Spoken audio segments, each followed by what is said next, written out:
Hi, thank you for joining me. I just wanted to do a book video, so I grabbed a few off of my shelf.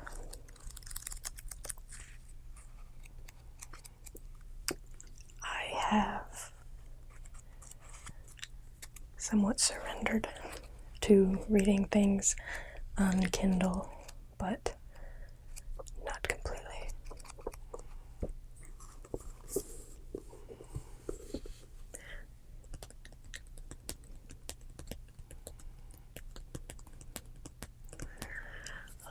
Let's start with Moby Dick, which I haven't finished yet.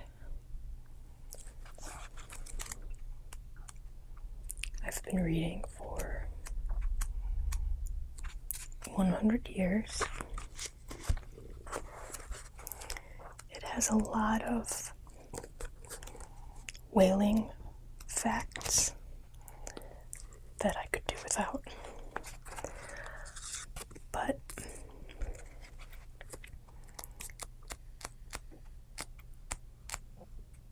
it is undeniably well written. The prose. So I'm reading it for the little gems.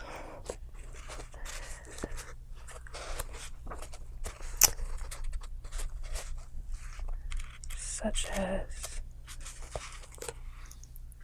here's one of the quotes I like right here. There's a most doleful and mocking funeral. The sea vultures, all in pious mourning, the air sharks, all punctiliously in black or speckled. In life, but few of them would have helped the whale, I ween, if peradventure he had needed it. But upon the banquet of his funeral they most piously do pounce. O horrible vulturism of earth, from which not the mightiest whale is free.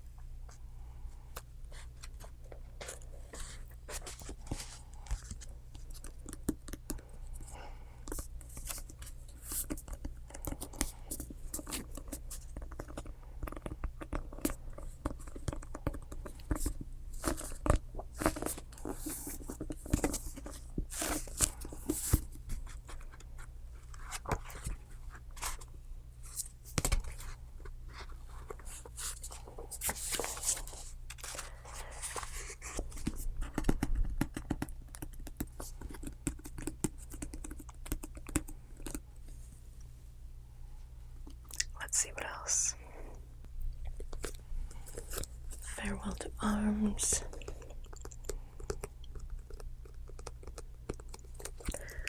I read this a while ago, so I don't remember it very well. I do remember thinking that he was always drinking wine and eating cheese, it seemed like.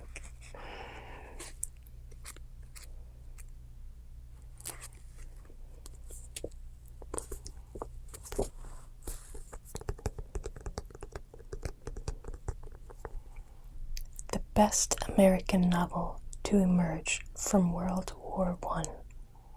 A Farewell to Arms is the unforgettable story of an American ambulance driver on the Italian front and his passion for a beautiful English nurse.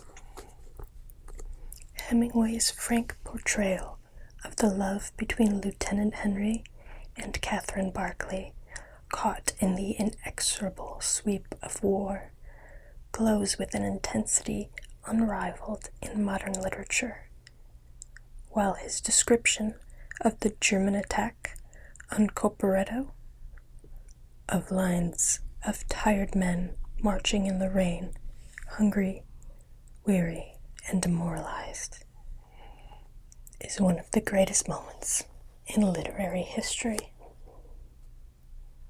A story of love and pain, of loyalty and desertion, a farewell to arms, written when he was 30 years old, represents a new romanticism for Hemingway.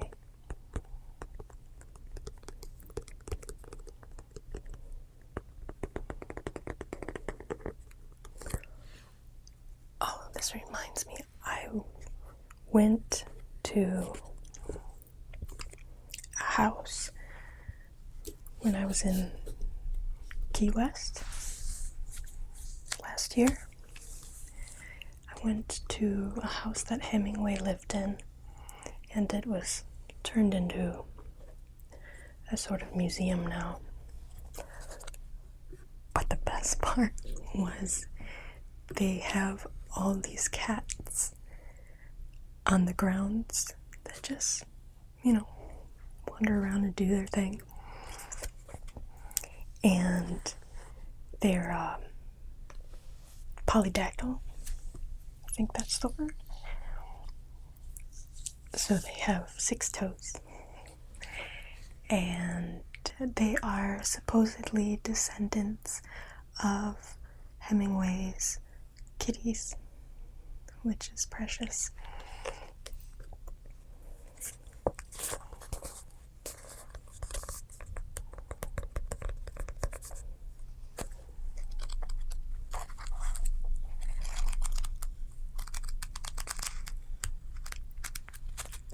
I pretty legitimately need to reread this one because I remember liking it, but that's pretty much all I remember. The one plot point I remember is these aliens who see time all at once. So a person looks like a big long stream of what they look like their entire life. And I thought that was super cool. I like sort of exploring the time. I like that as a theme.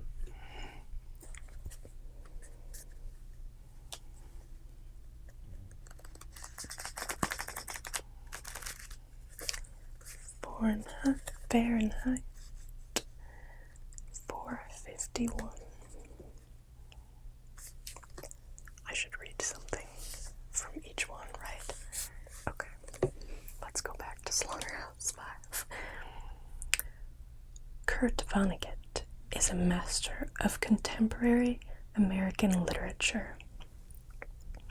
He is the author of 18 highly acclaimed books and dozens of short stories and essays. His black humor, satiric voice, and incomparable imagination first captured America's attention in The Sirens of Titan in 1959 and established him as a true artist with Cat's Cradle in 1963. He is, as Graham Greene has declared, one of the best living American writers.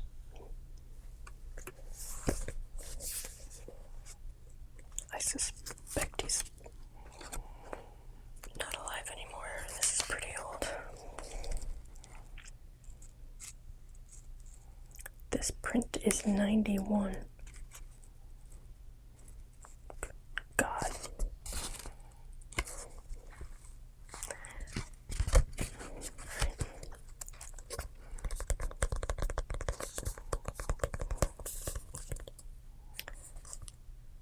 So back to Fahrenheit 451.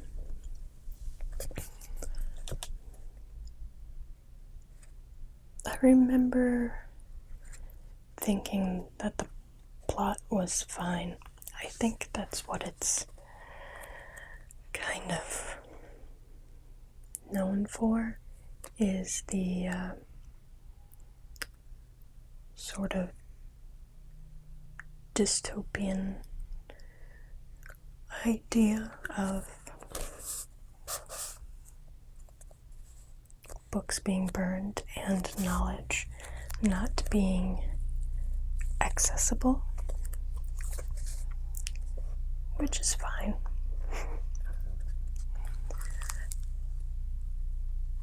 I think I was really taken with some of the prose. I very much like how things are written rather than the plot or the sort of agenda of it. Not big on agendas.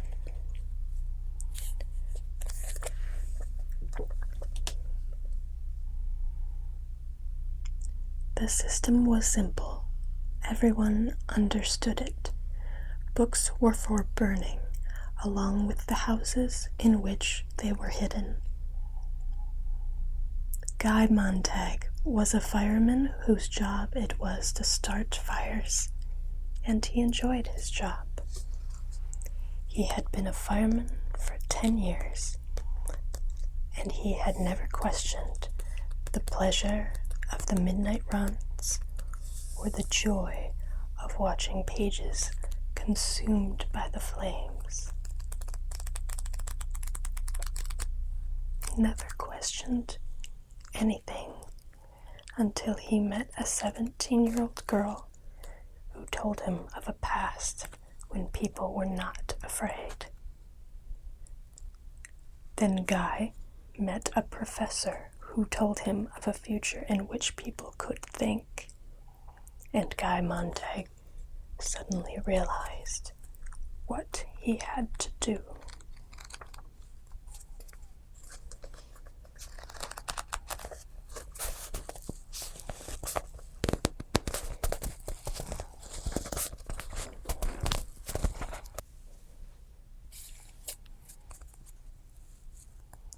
Streetcar named Desire.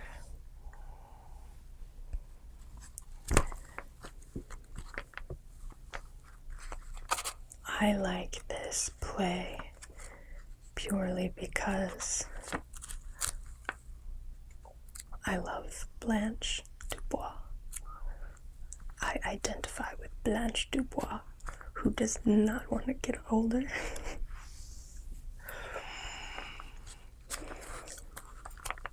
And sort of lets a lot of her identity come from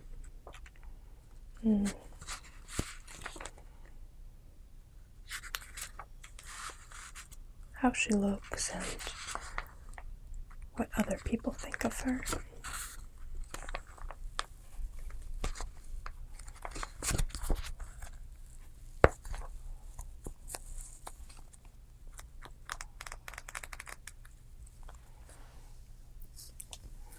A Streetcar Named Desire is one of the most remarkable plays of our time. It created an immortal woman in the character of Blanche Dubois, the haggard and fragile Southern beauty whose pathetic last grasp at happiness is cruelly destroyed.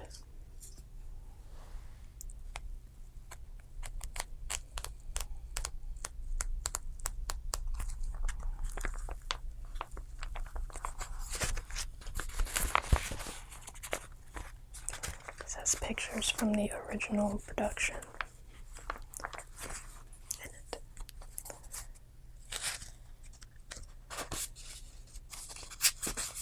Which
I love the texture of this one.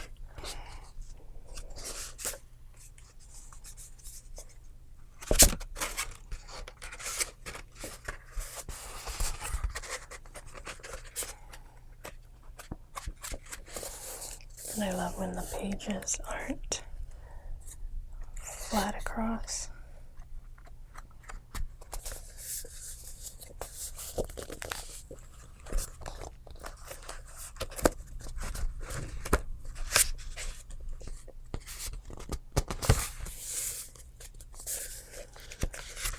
Let's see.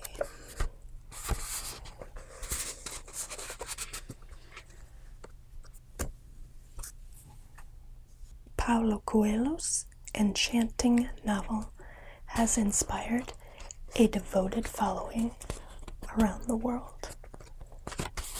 This story, dazzling in its powerful simplicity and soul-stirring wisdom, is about an Andalusian shepherd boy named Santiago, who travels from his homeland in Spain to the Egyptian desert in search of a treasure buried near the pyramids.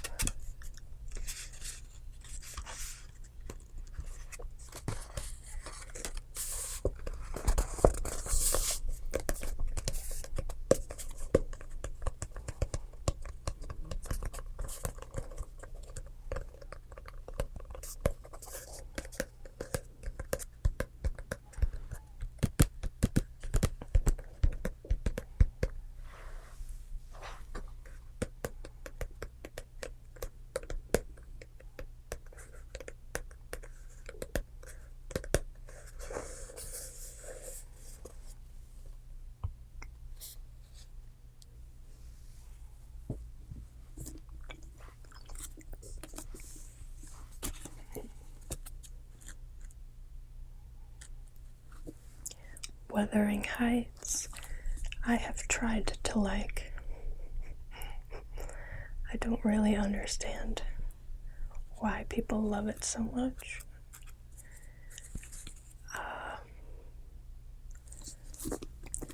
But I'm weird, and I don't usually like the things that you should like.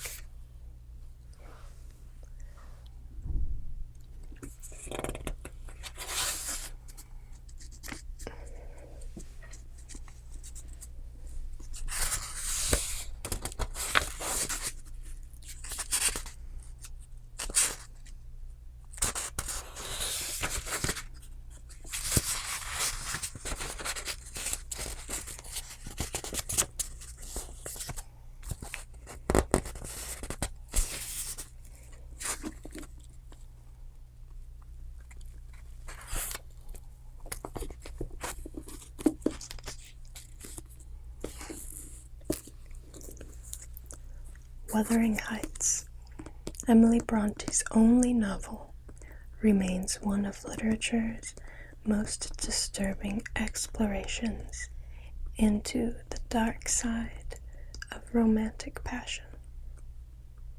An unpolished and devastating epic of childhood playmates who grew into soulmates.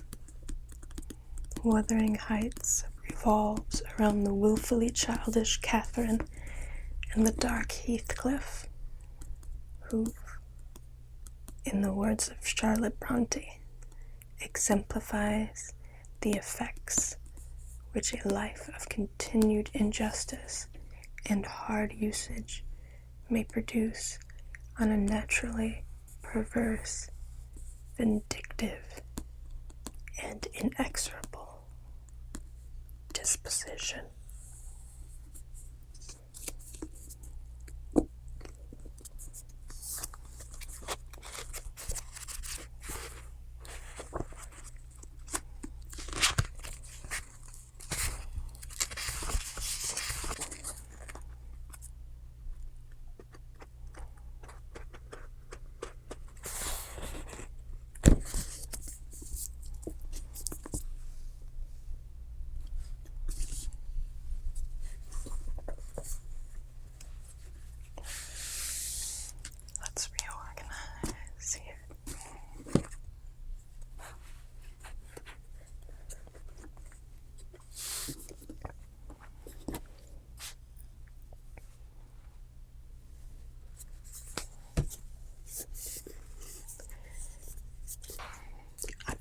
this one in an airport when I needed something to read on the plane. I saw that it was about Japan, and I was like, sold. I ended up liking it.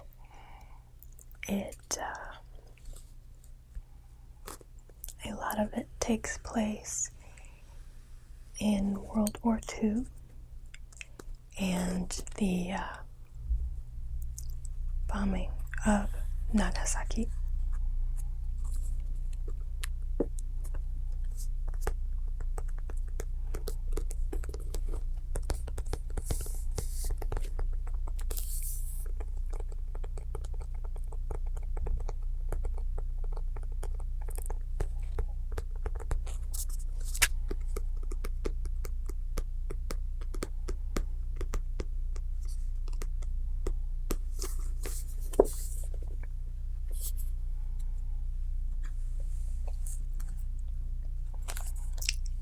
Classic. Everyone knows The Great Gatsby.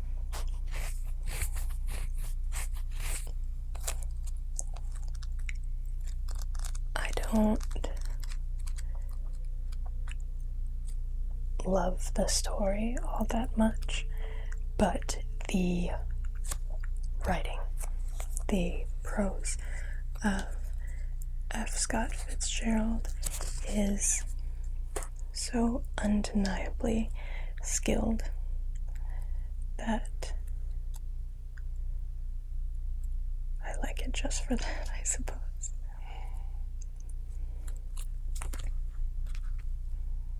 I think if you've seen a movie version of it, it's not doing it justice, which I suppose everyone always says about the movie version. But I think part of its charm is in the written word and the descriptions. And if you're just seeing the action taking place rather than it being described to you by F. Scott Fitzgerald, well, I think you're losing the best part.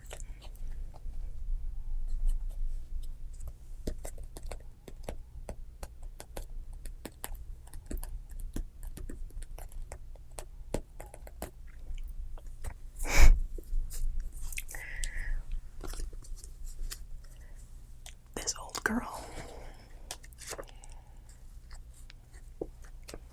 is all yellow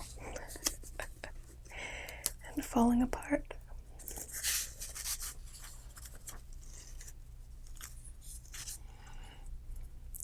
But man, did I love this book.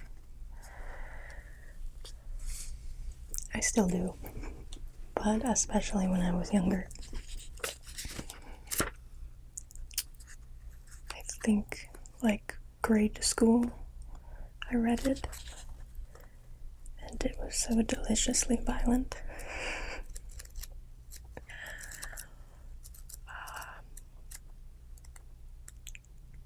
Oh, and it's just, I don't know, I'm a weirdo.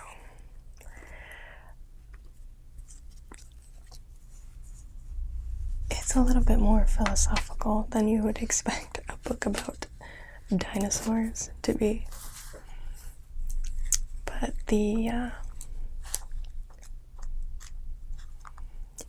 I haven't read it in a long time. So maybe my adoration for it is completely through a younger person's eyes.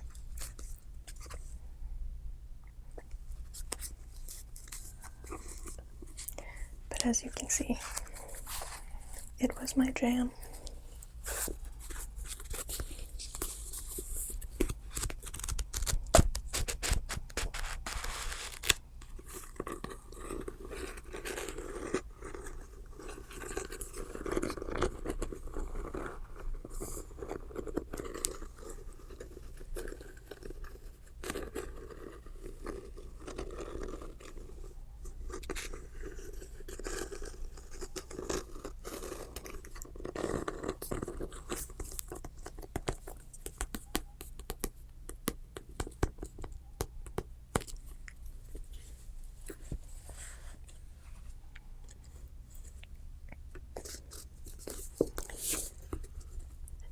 This one was good.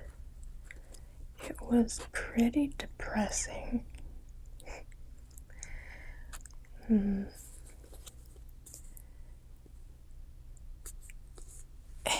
It's this guy who is in love with a woman when they're young, and they're going to get married, or they're going to be together in some way, and then she sort of ditches him, and then he obsesses over her for like the rest of his life. And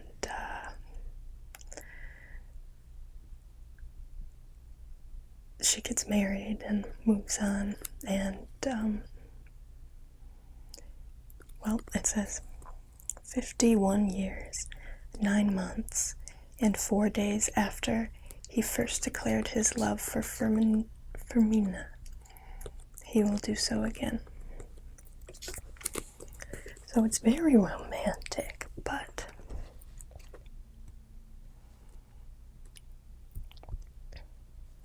kind of in a way that makes me want to kill myself.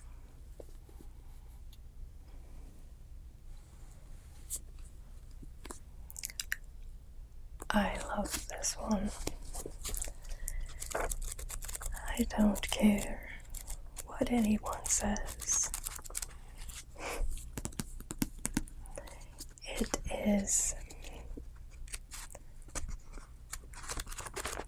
a look into a geisha's life in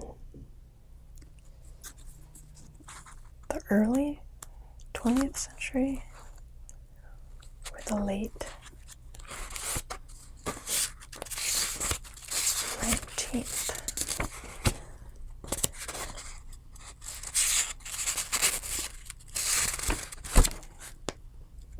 Well, no, I don't remember.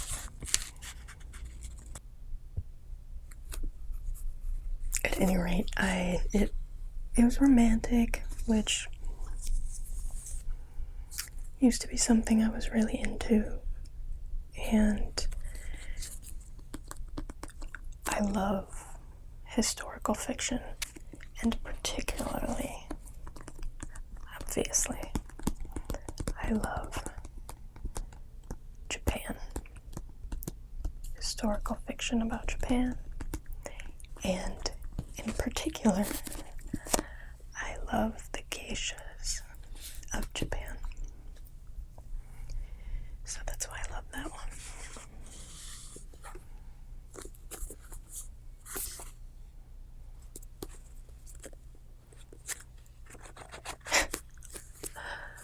I'll read you the back of 1984.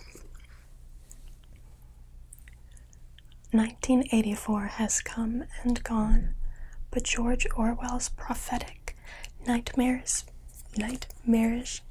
vision in 1949 of the world we were becoming is timelier than ever. 1984 is still the great modern classic of negative utopia, a startling, original, and haunting novel that creates an imaginary world that is completely convincing from the first sentence to the last 4 words. No one can deny the novel's hold on the imaginations of whole generations, or the power of its admonitions, a power that seems to grow, not lessen, with the passage of time.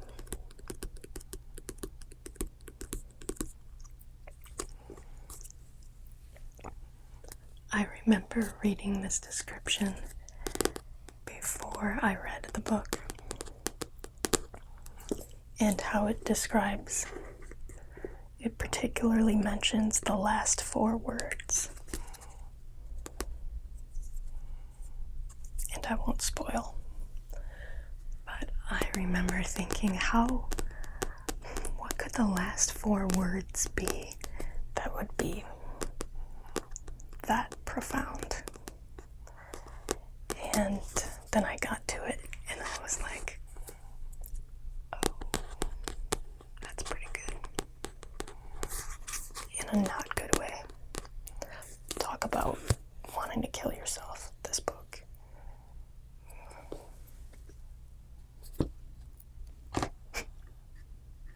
Okay, I have 2 more for you. They are special because they are hardcover. Well, actually, this one's not hardcover, but it's in a fancy box. I don't know that I've ever even taken it out of this box.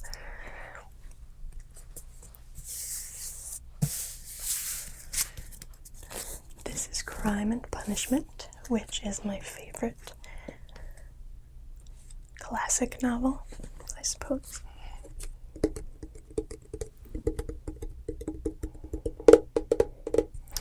This is some kind of special edition one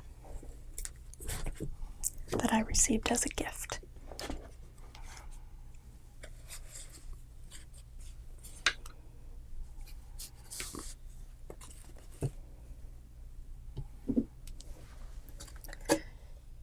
It says, "This is one of 1,000 limited edition copies of Crime and Punishment, published to mark the 60th anniversary of Penguin Classics, with a special cover created by the innovative design team Fuel, who works across fashion, film, music, and publishing."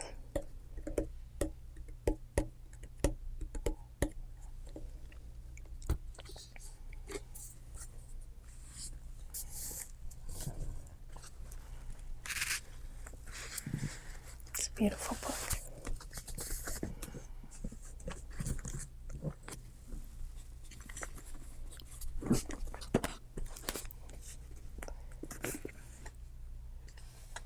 So weird how it leaves a wide margin at the bottom and on the side. Interesting.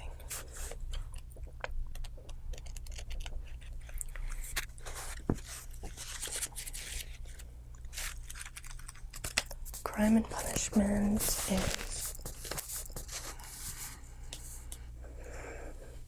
well, I actually liked Raskolnikov a lot. I usually like things if I like the characters. Now, it may sound bad that I like Raskolnikov, but, I identified with him in a lot of ways,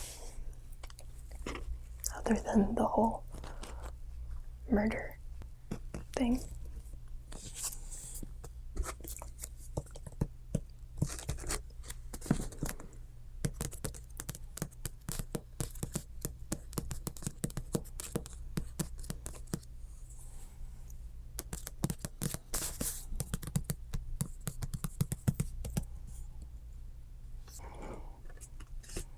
My last book is a fun one that I just bought.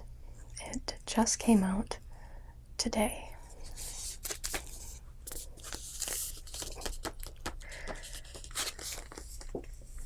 Ali Brosh, Solutions and Other Problems. I am just over the top fan of a few of her comics, some of which are still on her website, Hyperbole and a Half. And then she made a first book. This is her second book. And I read the first book on Kindle. And most delightful. It cracks me up. It is so precisely my sense of humor that we're the same person. She just knows the right thing to say. So she has these drawings that aren't really, that great. Sort of just not scribble, but they're not meant to be impressive or beautiful drawings. They're pretty simple, and she's always this wide-eyed thing with a little blonde ponytail, and she basically talks about pretty normal, mundane things in life, but she does so in such a hilarious way.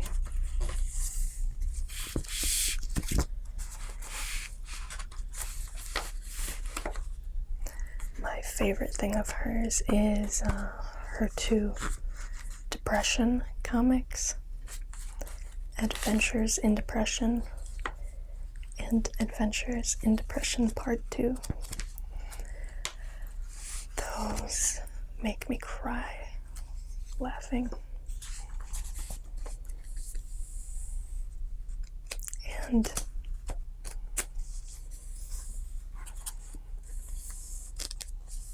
maybe identifying with it. It's always been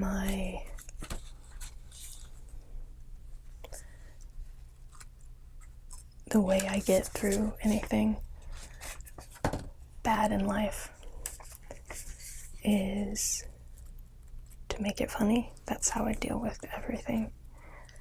I get that from my dad. And so I love her stuff where she just is joking about all of her shortcomings. It's so good. So I haven't read this one yet, but okay, my cat is scratching at the door, so I guess that is it for me tonight. I'm so glad that you joined me,